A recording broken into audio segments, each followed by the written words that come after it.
Good evening, everybody. Welcome to the Fuel Pod. It's episode 101. Now it's just 101. it's just a boring number. It's just 101 now. Yeah. 101. We had our 100th episode last week. That was pretty exciting. And Mikey, I'm going to give you some props because you threw a 100 episode wrap party for us, where we all got to get together and enjoy the movie Le Mans on a projected screen. Almost felt like I was at an old school drive-in. And it was wonderful, man. So thank you very much for the hospitality and the venue. Yeah, it's a great time. Great Yeah. time. Like I said last week, through the 100 episodes, met some really great friends in racing, and we got to celebrate that. Yes, we did, man. Had It a was a really good really time. good time. Glad y'all can make it out. And what's funny is like we all talked about our fantasy F1s and strategizing what we were going to do for Canada. And then it all went completely tits up on Sunday. So we had this wonderful time Friday night, and then we just all ate sand on Sunday, which we're going to talk about tonight, not specifically fantasy, but just the Canadian Grand Prix itself, as it were. So without further ado, let's go ahead and get into it, man, because we got quite a bit to get through. But I want to start with the qualifying grid because, every now and then I miss qualifying for whatever reason. And I'm sure you do too, and everybody else does too. A lot of times I'll listen to practice like on an AirPod or something, and then I miss qualifying for whatever reason. So for anybody that missed it this week, going into Sunday, that had to look like a shocking grid lineup. I mean, granted, you had your guys up top that are almost always there, Max and Lando and whoever, but the three that really stood out to me, the three things in quality that really stood out to me, the first one obviously was Ferrari not making past Q2. Ferrari was out and ended up starting 11 and 12, which was mind-blowing to me, although Carlos Sainz was talking about they were having trouble finding pace here and there or whatnot, and that they couldn't keep the car on the road. It's also important to note that they had varying weather all weekend. So they had varying weather in practice and then varying weather in qualifying. Next, we had George Russell, Georgina. She was on the pole. I mean, he was on the pole for this race, which obviously made Chad so excited. He acted like an idiot at whatever restaurant he was in with his kid. He texted me. He's like, me and Lincoln just acted like complete idiots in the restaurant. And it had to be his react because it was right after qualifying. So I'm sure it was his reaction to George Russell. Although, to be fair, since he's not on here, I'll go ahead and say it. He does not really need a reason to go full goofball.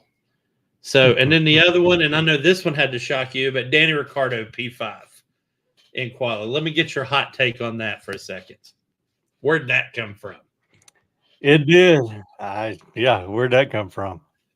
I don't know if he just drove pissed off or what, but he probably did something. People made some really shitty remarks about him right before, and then he literally answered it with a P5 in quali. It was Jacques Villeneuve who said, "Why is this guy still in F1?" Danny was like, "Okay, all right." So Jacques he's a miserable bastard. Yeah, he didn't have a good thing to say the entire weekend. No, he didn't. He was through practice, through all the practice sessions, through qualifying, everything. He didn't have a good thing to say about anything. If it was if sun came out, he'd be mad at that. I'm like, God, we used to have a word for that when I was Patrick. When I was a kid, we used to have a word for that, and you hardly ever hear this word to describe somebody like that anymore. But curmudgeon. he's an old curmudgeon. Just bitches about everything, man. Drives me crazy. But anyway, that was the quali grid, and it was crazy. But then we get to the race, and it is raining, and then they're lining it up on the grid, and it kind of stopped raining, but it was soaking wet. And then it started raining again right before the start. And then they were told it was going to dry up in 5 to 10 minutes. And then 20 minutes after that, they were going to get more rain. So Haas, 18 teams on the grid. It was 18, pouring the rain. 18 drivers on the grid choose intermediate tires. Haas goes with full wets to start the race. And had it kept on raining, they would have looked like heroes, because Kevin Magnussen made what can only be described as a just completely rectal intrusion of the rest of the grid all the way up to like P4. It was the craziest shit I ever seen. It was like video game moving, right? It was like he set the difficulty at 0. Yes. It just went straight through the grid. Made it up to P4 at one point, and then they're getting the message that it's going to rain again in 20 minutes, and then it completely stopped. And the weird thing about Canada is that track, I don't know if you noticed how fast that place dried out. Quick. I mean, it was bone dry in spots, really, really fast. And of course, Haas's hero or heel moment turned into a heel moment because they had to come in, and then they found themselves pretty much where they are every week. Although my hat's off to Hulkenberg, who, if he hadn't got positive points this week, I would have ended up in negative points for fantasy. So we had that happen with Haas. And the other piece that I want to talk about with Haas was towards the end of the race. Yuki Tsunoda spins out and is coming off the wall as Nico Hulkenberg is coming around that corner blind into Yuki's wreck. And he swerved and missed him and a piece of polystyrene yard furniture or circuit furniture, and missed both of them. And I mean fractions of an inch at full speed, because you're coming off that curb at flat out. And he missed. Yeah. And mind blowing. A lot of people went through right there. And I think Yuki messed up when he tried to go to the left of Yuki furniture. I think Yuki got freaked out. Go ahead. Sorry. Yeah, because everybody was going through. I mean, a lot of people cut through there, and the rule was go to the left of the sign there if you don't make the curve. Yeah. So, but it was wet, and once you hit the grass, there was no steering. So everybody was just going straight on, taking it on the right hand side. You can see Yuki saw that sign and tried to go left, and that back end just came around on him, and that was the end of his day and the end of my potential points for him. And boy, he sure almost wiped out a bunch of people there. So I think he got freaked out when they told Danny could fight him. I mean, you can disagree with me on it, and that might not be true, but I don't. Did he know about it? I was wondering if he knew about it. They wouldn't have told Danny that if they hadn't told Yuki. There's no way that they kept that from him. I guarantee you they told him, and it freaked him out. But that's just, that's my own opinion. I mean, I could be way wrong, but I think it got in his head, and he messed up is what I think. So that's neither here nor there, but he should know there's nothing to be afraid of there. Yeah. So hold on just a second. Okay, Jason will be here in just a second. The other piece I wanted to talk about was obviously Ferrari. Just give me a chance before you get on them, because I'm going to be pretty hard on them. But I'm not going to be hard on Charles Leclerc, and I'm not going to be hard on Carlos Sainz, and I'm going to tell you why. Because I felt like nothing this weekend was directly accountable to them, except for one thing, and I'll get to that in a second. But I feel like they hosed them in qualifying, and you have a little more intel on this than I do. Mm-hmm. So if you'd like to share that, go ahead. Yeah, so Q2, they never gave them new tires. They were on used tires the entire session. And Charles, he was questioning this the entire time, and they never gave him new tires. He was out, didn't make Q3, and he was a little bit hot. He was a little bit steamed. Yeah, and, sending somebody out in Q2 on scrub tires, it's Ferrari, so I can't really say a whole lot. Yeah, but once again, that's not the driver's fault. Yeah, but it set them up for failure on Sunday. So Sunday they start 11 and 12,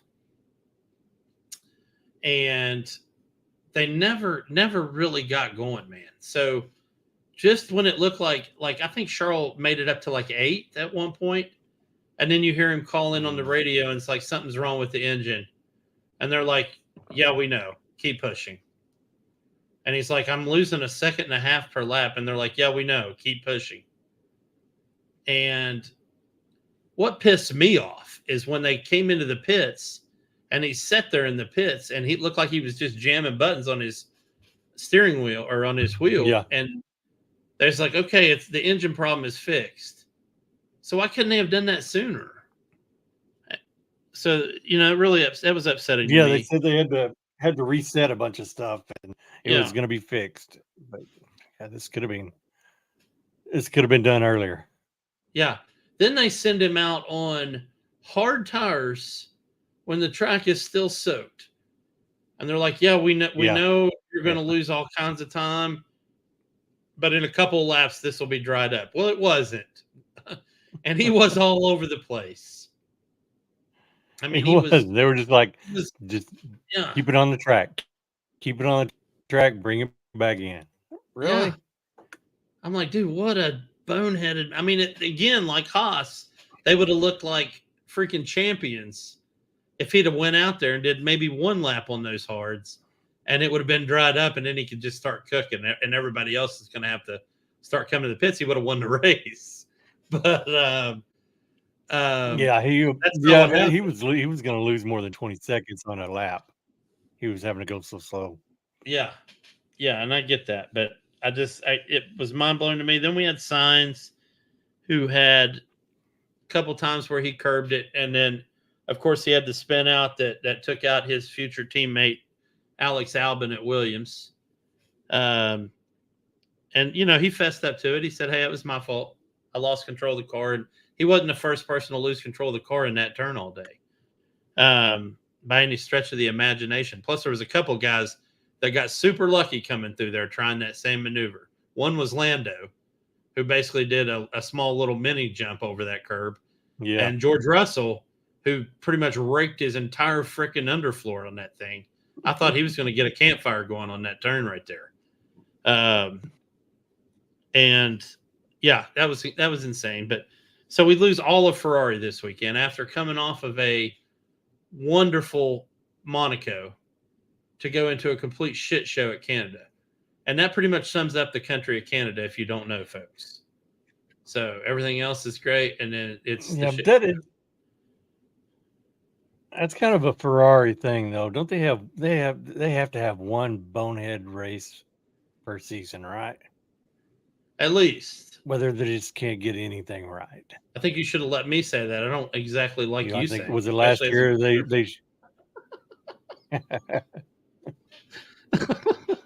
I can talk about them like that. You don't get to talk about them that way. Especially when I'm just now about to talk really wonderful stuff about McLaren.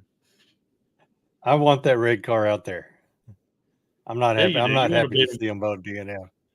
Yeah. I want them right there behind the two papaya cars. Everybody's a secret Ferrari fan.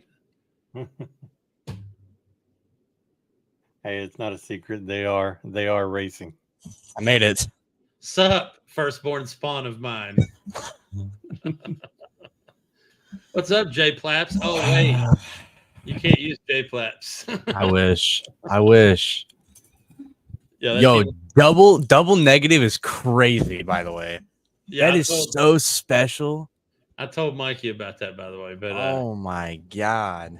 Yeah. So we have talked about qualifying, and we have talked about Haas's gamble with the all wets, and we just finished talking about Ferrari being completely out. So if you want to add anything to those topics real quick, go ahead. Yo, I don't have anything to add really to Ferrari. Haas did that was an incredible gamble, and it worked out at the beginning of that race. It was insane. Was it K-Mag got P4 at one point? Yeah, he was P4 at one point. Oh my god. Props to them. It was a great gamble, and it worked for him for a little bit. Yeah. But it dried way too quick to keep him on it for that long. Yeah, it did, man. It dried way too fast. Yeah, and I was fortunate enough to get to view the race with you, man. So it was a good time. I know. I enjoyed it very much. But let's move on to a team that both of you guys enjoy very much, and I secretly hate, and I have a dartboard with their picture on it. And McLaren. So I'm just going to talk about, and when I talk about McLaren today, I'm strictly talking about Lando Norris, because I felt like Oscar Piastri was a non-starter this weekend. Yeah. Driver of the day again. Huh? I got 120 points from him. He was driver of the day again. Lando? Yeah. Yeah. Yeah. So, yeah. And that's a bullshit stat for fantasy, by the way, because that's completely voted on by the people. And I would have said that if Charles Leclerc, in fact, I think he did get it last week. But giving you guys 10 points, or giving anybody 10 points for that, I got 30. When that's voted for, but there you go. You had him as 2x, so sure. 3x. I had my 3x multiplier on him. So the first thing I'm going to talk about is Lando from laps 25 to 30. He's still on the intermediate tire, and it's starting to dry. And somehow he is a second and a half faster than Russell and Verstappen. And he catches them in probably 2.5 laps, maybe, and passes them. Well, then everybody decides to pit, I guess, on that safety car. And Lando got kind of hosed on that because he crossed that line before the safety car came out. So the very thing that helped him win at Miami cost him this race. So he wasn't allowed to pit. And so what they did was, instead of bringing him around and bringing him in the next lap, and I know Jason and I were sitting there, and I was like, oh, he'll come in this lap. And then he didn't. And then he comes around again, and I'm like, well, they'll bring him in. Then he didn't. And then they bring him around one more time, and I'm like, what in the actual F is going on right now? And I get he was trying to build up the gap, and he almost built up the gap to a complete. Yeah, he did. I don't think he would have lasted one more lap. The first 2 extra laps he went, he set the fastest lap time. Yeah. The next one got him on tires that were already wearing out. I think the average pit stop was 18.3, and he was at like 20.9 or something. Yeah. When he finally hit the pits. Yeah. And then they did a great helicopter shot of him coming out of the pits with Verstappen, and Verstappen just got him. So did Russell, I think. And then he ended up just ahead of Piastri, just ahead of Oscar. And man, that was it. He had a great race. That pit exit was brutal, man. It's so long. Yeah. It's so long. Plus, it forces you into the wet part of the track. You're not even on the dry line. So he's trying to gun it out of the pits after he crosses the pit limiter line, and he can't. You've seen him get squirrely. I mean, he went full sideways. He was playing drift championships, but and him and Max laughing about it in the cool down room was kind of cool. After he's like, "Whoa!" Max is watching the monitor. He's like, "You were like, kind of thing," and that was pretty cool. So that part of the race I really enjoyed as well. And let's talk about another weird one. I don't know if you guys have the same take on it I'm going to have on it, but Mercedes. So George Russell had an incredible race. He really did. Really good weekend. Qualified P1. Got the Pirelli pole. Had a good, solid race. Typical George, though. He screws up at the end. I mean, very typical George. He screws up at the end. Almost lost 2 spots because Hamilton got him. But he fought Hamilton and got his spot back.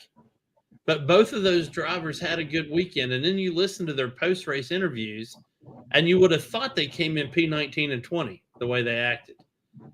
And it just came across as a little ungrateful to the team, as far as I'm concerned. My perspective is that they came across really ungrateful for the car that this team finally put together for them. Yeah. So, what are your thoughts? Do you think it's just the ill feelings by Hamilton? I mean, it's not right there. From Hamilton over there signing Ferrari hats, it starts there. They do the little tire mix up during the race. It allows George to have the better tires. Hamilton's, well, of course they're going to give George the spot, right? And for the most part, they should. That's their driver. Lewis is moving on. Yeah. But you think Lewis had that sour attitude kind of carried over a little bit? Well, just kind of set the mood for the Mercedes post race. I don't know if that's what he was doing, but I also can't disagree with you because, I mean, I'm not inside of his head to know, but I mean, I can see that if that's what you're asking. I could see him acting like that. I could see anybody acting like that, not just Hamilton. My point was that they had a good day. And I think instead of the team realizing that the drivers were happy for them that they had a good day, they're actually going to leave with a little bit of egg on their face. Which would piss me off if I was a caterer or a race engineer, or doesn't matter. Mm-hmm. If I was on that crew, I'd be like, come on, guys. We did what we could. We gave you what we could. And you did well with it. And now you're shitting on us. They had a great day. I think. I don't know. Do you think that just the team just knows, oh yeah, come Monday morning, it's gonna be all kinds of drama back at home. You know, I think so. I mean, that was my take on it. They should have been ecstatic about their finish. Yeah, they should. From where they've been running. Yeah, it was a great weekend for Mercedes, and they have been able to shut they have more upgrades coming. They're bringing upgrades for the next three races. Well, you know they are. There's a lot of good things coming up, and they got to drop from Mercedes. Yeah, absolutely. So my next one I want to talk about. I just wonder what's going on behind the scenes. I don't know, man, but it's obviously something's going on because it's not right. I want to talk about Aston Martin, and I'm going to bum Cody's remarks from this morning because what he texted me this morning was just the phrase I was looking for. He said they were Sunday cruising, and you didn't really hear much out of them, but they did wonderful. I mean, both of them did. Alonso and Stroll did wonderful, and it was like neither one of them gave a shit in a good way, not in a bad way. They were just out there driving, doing their thing. The Alonso Hamilton fight was fun to watch. It always is. Yeah. And I'm sure they were having a blast while it was going on. Both of them were. But they didn't get themselves in trouble. They didn't get overly risky on their strategy. And they just had a nice, clean, double points race. And it was like a stealth win for them. It really was. Yeah. So I think with the conditions and everything, I think they were let's just be responsible. Let's finish, not do anything stupid. Let's just finish. Yeah. Stay where you're at, not over push. It's pouring down rain. It's dry. It's raining. It's dry. It might rain. Who knows? Let's just get what we can get and move on. It worked out for them.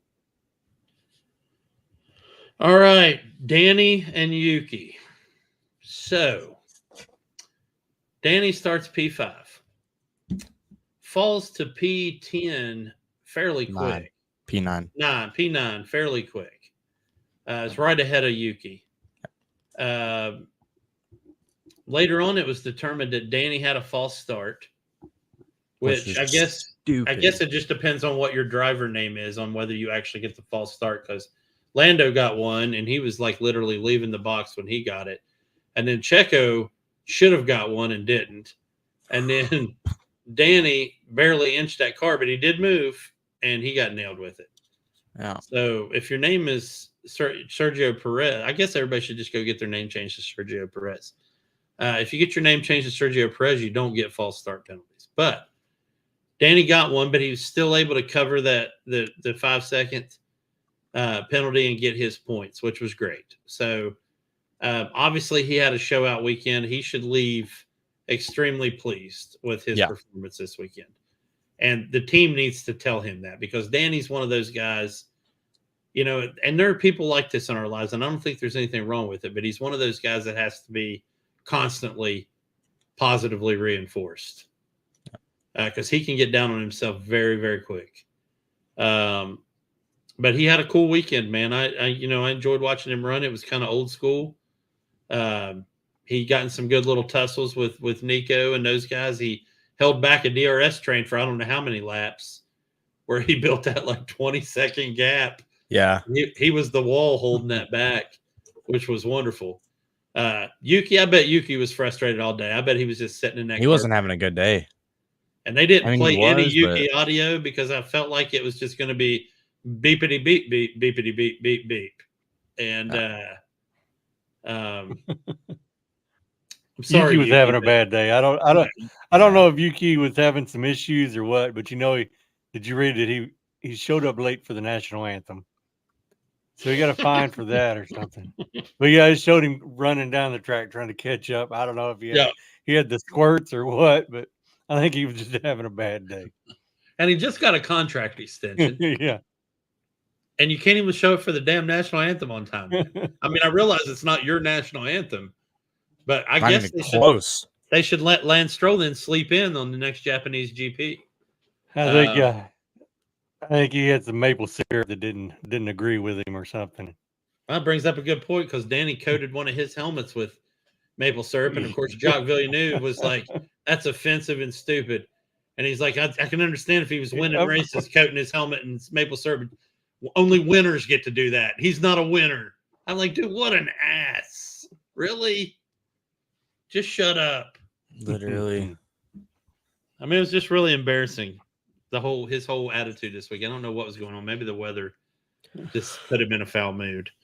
But anyway, that was Danny and Yuki. And then I really didn't expect him to be back at the second day. Last but not least, I was trying to keep my unstable mangina down, but I've got to talk about Esteban Ocon, and I'm going to do my best to keep my blood temperature at a reasonable level.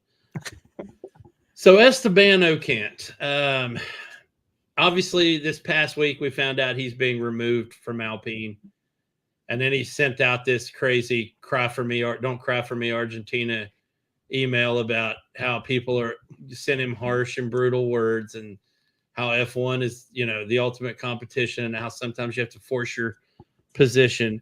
So then he races this week, and they got a double point score. I get it. Alpine had a decent week. Then they interview him afterwards, and he says, and I quote, and okay, hold on. So, first off, shitbird, you need to just go ahead and leave Alpine if you're going to act like this, because this is bullshit.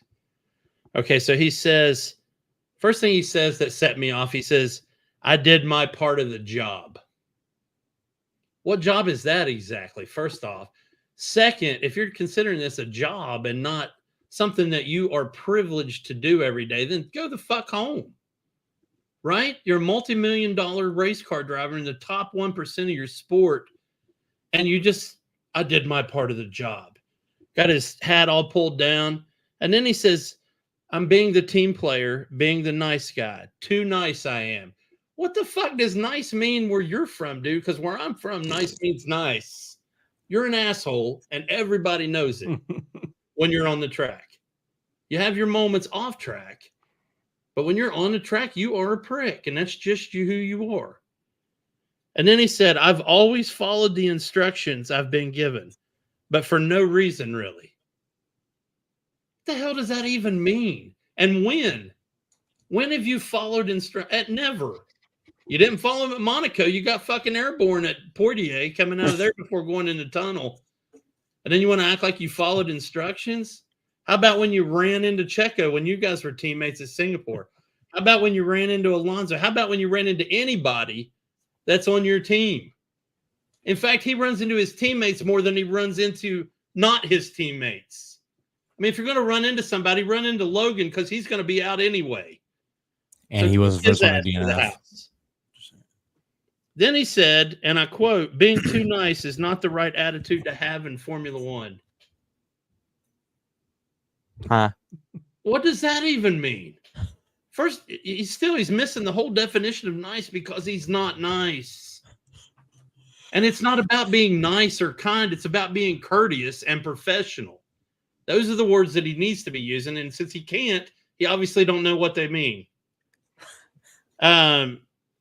And God dang it, man. Holy shit, where's the Tylenol? So he needs to quit now. They need to put Jack Doohan in. I thought they were going to put Jack Doohan in the seat permanently this weekend. And they should have pulled the freaking trigger and done it because, dude, seriously, Ocon needs to not just ride they've already separated their ways with him. Send him to the house. Ocon's best year in Formula One was the year he spent not driving in Formula One. So I'm just I don't care how brutal or harsh it is. You tweet your ass off at me if you want, but it'll be a happier day for me. So he did do what he was told, just not when he was told to do it. 3 laps to go, they told him to. Then that's not doing what you're told. All right. Now, because he waited till the last lap and it was too late. But he still wants to take credit for it. And then he runs his mouth like you just pointed out. He's kicking himself out of Formula One. Yeah. Who wants him? When you got all these young kids full of energy, full of life, wanting a seat. Let Ocon and Jacques go do a podcast together. Yeah. Something. Let those two curmudgeons get after it. Because I don't see. I'm afraid if they don't replace him with Duhan, this story is going to get a lot juicier throughout the season between him and Gasly. Yeah, he's not going to make it. I'll call it right now. He's not going to make it the whole season. I'm going to tell you right now. He's not going to make it. 3 more races. Maybe. Really? You think he's less than that? I don't think he'll make it that far. I really don't. I'll be shocked. I'm saying 3 races, which is what? Spain. What is after? Oh my God, is Austria in there? Yeah, it's coming up. Spain, Austria, Silverstone. Yeah. So here, can't pronounce that guy's name that runs their team, but if I'm that guy, I'm pulling him in a room and I'm setting him down and go, here's the deal, shitbird. We've already decided to part ways with you. So you go out here, you do what we tell you to do. You do your post-race interview. You give a normal freaking interview, or you're not getting one red dime out of us for the rest of the season.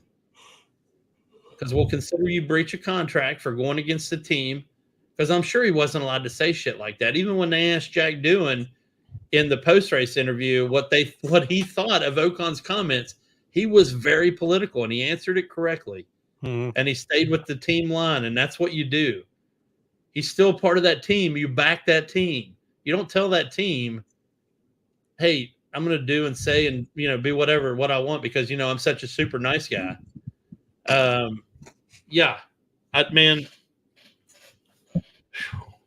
Goodness. Yeah, my last bogey I want to fire across the bow, and Jason and I came to this realization ourselves, is Logan Sargent. Dude, Jesus, man. How are you still Latifi? We actually started talking this Sunday during the race how Latifi's not as bad as Logan Sargent. I'd like to hear the stats on DNFs. I bet Logan Sargent is a top 10 record holder on DNFs in 2 seasons. I don't know how many DNFs Latifi had, but it's starting to feel like he didn't have as many as Jason's already guy in the chair in it right here. I am too. So am I looking for? Just doesn't feel like Latifi was as bad as Logan Sargent. So yeah, we won't. He went off the track 3 times. 3 times. Luckily, the third one put him out of his misery. I'm like, somebody fire the gun already. Holy crap. I'm telling you, he's gonna get back on American soil and just crash, get up, walk out through the crowd. She's like, I suck. I'm leaving. That'd be you're right. I'll give him mucho points for that. At Coda, just send it up into turn 1 full throttle, run it over the barrier wall, just get out and walk home. Yeah, just grab a seat in the stands. And man, I hope he finds something somewhere where he can. But man, he's just not. And the pressure's been immense. I'm not gonna beat a dead horse here, but ever since his first DNF, it started to be, is he gonna make it? And that's got to suck. Okay, in the Latifi's last 2 seasons, he had 10 DNFs. And that was Latifi. And Sargent is already at 8. He's already at 8. He's already last at 8. season. He's had 7 or 6 last season and 2 this season so far. So, and we've got like 47 races left. So I feel like he's going to get the other 3 to take the record. He's taking that from him, yeah. Assuming he doesn't lose his seat before that. And I'll bet you this, I'll go ahead and throw this out there. If James Voles can convince Sainz to join Williams, I bet there'll be a clause in there for extra money if he would just come now. Yeah. And try to help save the Williams season. I'll hate that. It'll break my heart. But yeah. Won't break mine. Anybody, but I don't know. Of course, you got Albon too. He's a magnet for carnage. That wasn't his fault. If there's a wreck, he's going to be somewhere close. That's what he's saying, Jason. He's not saying it's his fault. It's almost never Albon's fault. He's saying he's a magnet for carnage. Like he just gets sucked into the carnage. That was so special. It wasn't Sainz's fault either, to be fair. He hit the wet spot. He hit the wet spot and spun. There's nothing you can do at that point. Yeah. Albon came around that corner and then it had to try and it just gone. That's a tough beat. Yeah. Well, guys, we obviously had a super, super difficult. Now you can't move on from Canada without talking about the only pointless team in Formula One, and that's Kick Sauber, who's finished with both cars. All right, Dick Trickle, we'll let you do the Kick Sauber coverage. So, and that's my back marker breakdown. Back of the grid right here. Talk about Kick Sauber. Kick Sauber finished the race, and that's the news that's all the news I got from them this week. You got an average pit time for that's them? Something. Hey, they had a better race than Ferrari. That's a good point. They did. They had a great race. They had a better race than Ferrari. To be fair, they should have retired Joe. And they should have. Were they in endurance racing? The finish would have been enough for the respect. Yeah. Bottas there looked pretty good for a while. He was in the top 10 there for a while. Yeah, not Jason, that face pretty much says it all right there. But yeah, man, they're terrible. And again, I think they're terrible. Like I said, I think they're in throwaway mode. Terrible. They're just terrible. Those knuckleheads are just terrible. Can't put it together. But they're trying to finish out this season. Then they got another season that they've got to somehow put a car together, which they don't want to, because Audi's just sitting there licking their chops trying to get in there to get something going. And so next year's car is going to be the worst. If you think this one's bad, they're not going to spend a damn dime on next year's car. They're going to be heading down to Joe's buy your pay your mind. Be like, yo, you got a Fiesta? We can slap this chassis on. Bottas was talking about them needing some upgrades in an interview that he did.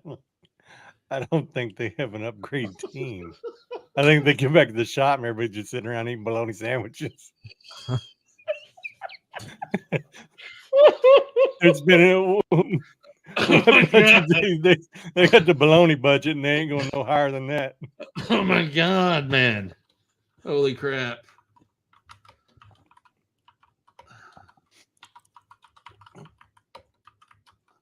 That is we got some standings. Do we? Standings are tightening up. Well, take us through them. Lando's creeping up on Leclerc now. He is. Max got his big jump out there. Yeah, and so did Red Bull from a standpoint. 7 constructor points behind Charles. Mm-hmm. So that one's tightening up. Who knows? I think Alpha. I think it's going to be tight. Second, third is going to be a tight race. The funny thing is the gap between VCarb and the next team. Look at the constructor championship, and look where VCarb is, and look where the next team is. If you don't believe me, that's going to be 28, 7, 5, 2, and 0. Kick has 0 points. Yep, we knew that. They got bologna sandwiches. But I mean that's a huge gap right there. The 124 for Mercedes, and then Aston Martin, and you look at RB V-Carb at 28, and then Haas is at 7. So you've got, and then Williams is at 2. You've got a race between 1 and 2, and you've got a race between 2 and 3, but you don't really have a race between 3 and 4, or 4 and 5. You might have a race between 5 and 6, maybe. But then your next fight is literally between Haas and Alpine. It's literally the fight for 7th. Yeah. And 7th place has 7 points, so good luck. And for the record, if Ollie Bierman was a constructor, he would be in 7th place with 10 points. No joke. That is sad. We just went out there with a push cart. He's got more points than Haas. You could enter with a push cart right now. Just get a 0-turn mower and hope for the best. So how is he even in the fight? Yeah, you're right. If he drives once and get points, you're in the fight. Somehow Logan Sargent's in 21st out of 20 drivers. So that'll tell you a lot right there. But yeah, you're right. I think the fight between Aston Martin and V-Carb will come down to who can have 2 drivers. That's a fair point.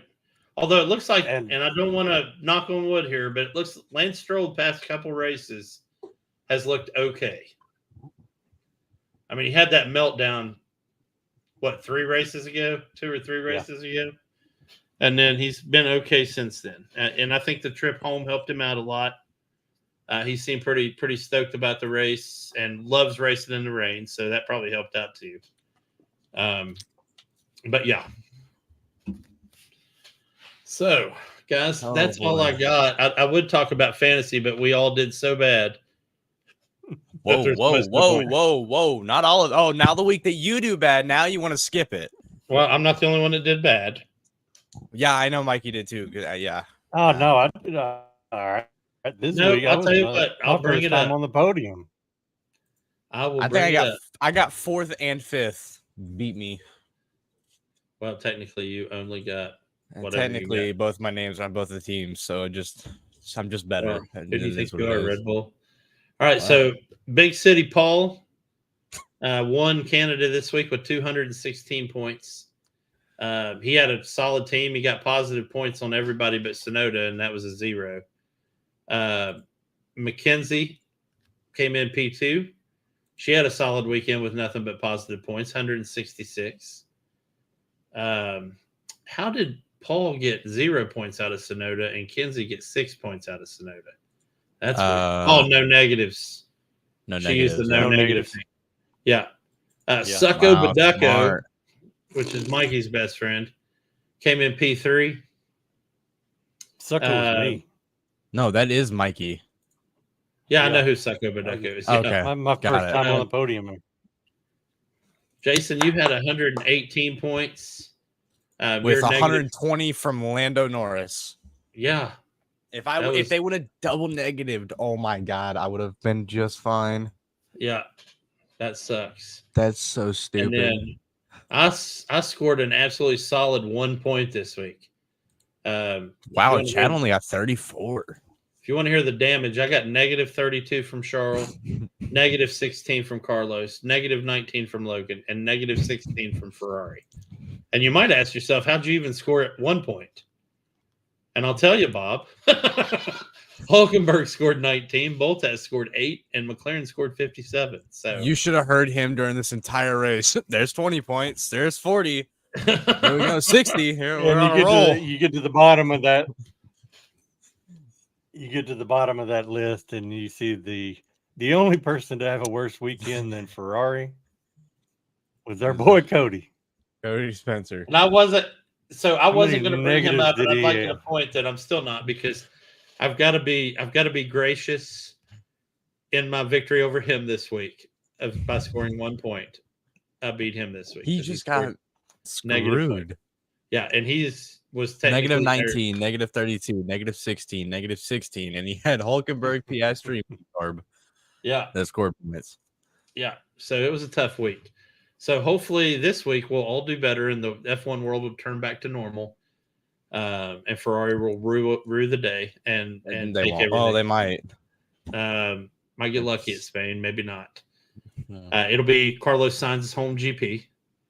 It'll also be Fernando Alonso's home GP. Fernando's. Yeah, and Fernando cooks at this track too. He does. He absolutely murders this track. So I would, if you have Fernando, I would give him DRS. I would probably put a DRS on him this week. Yeah, that's probably not a bad idea. If he's in your top driver slot, sure. Yeah. I wouldn't waste your ×3 chip on him, but you could definitely give him a DRS boost this week. Yeah. Well, there's a week break. There's a week break before we get to Spain. And in the meantime, for our listeners, there's something pretty special this weekend. You want to let everybody know what that is? There's a pretty big race going on over there in France. Yeah, if you're looking for racing to watch this weekend, and you can get a hold of it, whether it be on YouTube or whatever other dark web stuff you're able to get a hold of, the 24-hour Le Mans is this weekend. So Motor Trend will be covering the whole thing. Yeah. This is one of the oldest races on the planet, if not the oldest, still going, active race. The first one was in 1923. Also 101. Huh? What? 101. Year 101. Yeah. It's the 101st year running of the 24-hour Le Mans.